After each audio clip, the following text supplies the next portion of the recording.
mhlambe ngikhuluma nje sosemlomeni kulesidakamizwa angakuhlwitha mntanami, ingqondo zingabuya kuwe. Bahlwitha bamangaza ukuthi na ufunda iBhayibheli uGenesis uvulwa owesifazane emi nenyoka.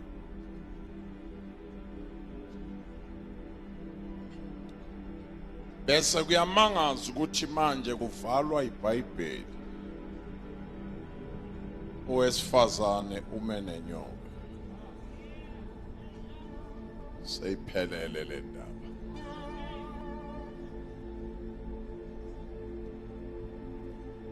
Lo ngapha ume nenyoka kodwa ukhunyuliswa, uyahlutshuliswa,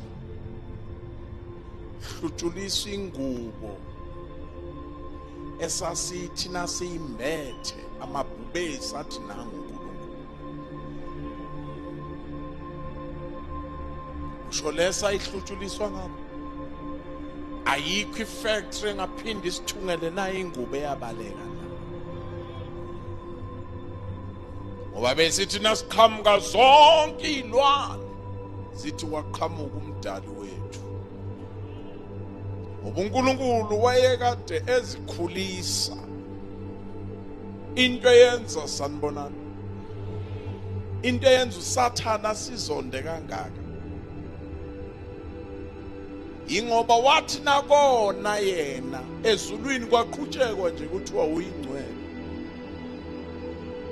Waphuma naneingilosi kodwa kwangathi akwenzeka ngalutho kwalokho kuthiwa uyingcwele. Sihluke ngani thine kuLucifer? Sihluke ngokuthi uNkulunkulu wathi nakakhuluma wathi asenze umuntu umfanekiso wethu ozoba njengathi. Kusho ukuthi uNkulunkulu wayenayo yonke into nethi wayeshoda ngento efana nayo. Kuhle komuntu onazi izitolo, eneyimoto, enamaplaza, enako konke kodwa shode ngomntwana. Athe yidla imali yakhe bebuhlungu inhliziyo ukuthi anginayo into efana nayo. Buhlungu leyo. noNkulunkulu ke nakenza umuntu wakhipha inhliziyo yakhe wathi senzo ofana nathi. Ingako noma umuntu ewa aphinda anikwe elinye ilungelo lokuthi phinde uyongena egazini uphinde ube ngcwele. Kwenze njani? Ngeke ngulahle, ngeke ngushiye ngoba ufana nami. uNkulunkulu wayenze ukuthi uNkulunkulu abuse yena ezulwini, umuntu abuse emhlabeni. uNkulunkulu wayezikhulisile ukuthi mina ngizobusa izulu, wena ke busa umhlaba. Nako ngeke ngicele mina enyikiza ukuthi balaba abahlabelela igospel baboke basinike phela nathi indawana. Thezulwini kula wena emhlabeni baphinde bathi lawula yena ake nisinike nathi ngoba wayesinikile kuthi emhlabeni kulawula thine. Angizwa nini? Silinyazwe isono.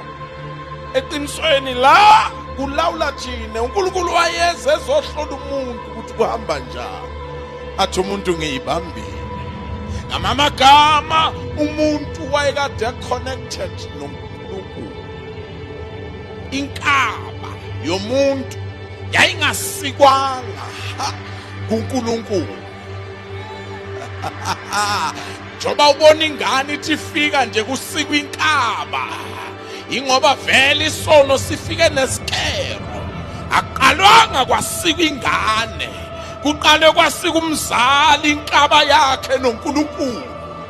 Wahamba umuntu engasaconnectanga noSimakade.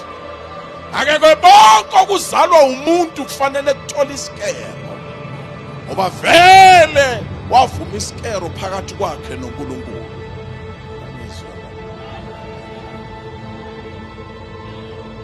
Urokemangaza ukuthi uma kuvula iBhayibheli sasonani molweni.